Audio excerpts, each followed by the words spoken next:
Who holds ethical responsibility for the addictive design of social media? By addictive design, we mean features like infinite scrolling, personalized feeds, and variable reward systems. These aren't neutral tools. They're deliberate strategies crafted to exploit psychological vulnerabilities. Studies published in the Journal of Social and Clinical Psychology reveal significant harm caused by these designs.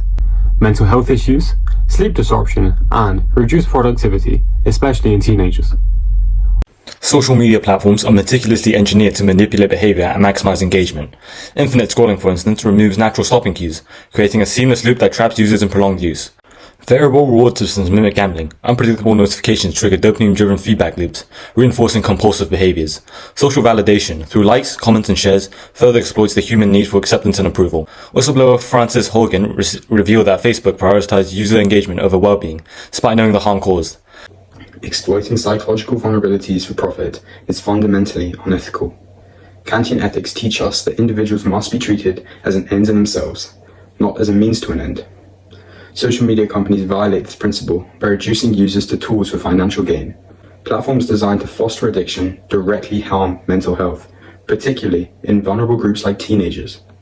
Most importantly, however, users cannot provide informed consent to this manipulation. Algorithms exploit cognitive biases, and most users, especially adolescents, are not aware of how their behavior is being shaped. This compromises their autonomy and shifts responsibility to the companies creating these systems. The harms caused by social media's addictive design are profound and far-reaching. Compulsive scrolling also disrupts sleep. Blue light exposure and a psychological drive to check for updates leads to insomnia and chronic fatigue.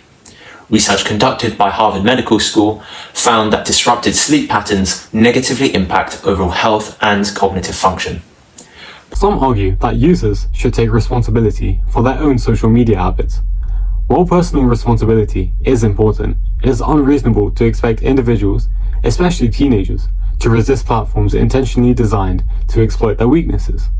A report by the American Psychological Association found that over 70% of teens felt addicted to their phones, showing how these designs undermine self-control. It's often suggested that parents should monitor and limit their children's social media use. While parents do have a role to play, they're up against platforms intentionally designed to capture attention. Iris Marion Young's social connection model of responsibility helps us understand this issue. Responsibility for harm extends across interconnected systems, including corporations, governments, and individuals. While companies bear the greatest ethical burden, governments, educators, and mental health professionals must also play a role in regulating platforms and raising awareness about the harms they cause. This is a systemic issue that requires systemic solutions.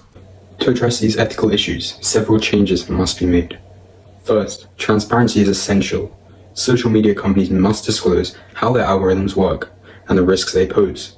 Secondly, platforms should empower users by offering tools to monitor and limit their usage, such as screen time trackers and customizable notifications. Exploitative features like infinite scrolling must be removed. Platforms should instead focus on metrics that prioritize user well-being over engagement. Finally, strict privacy controls and age-appropriate safeguards are necessary to protect younger users. To conclude, the ethical responsibility of the addictive design of social media goes beyond individual blame. It challenges us to consider the values that underpin our digital age.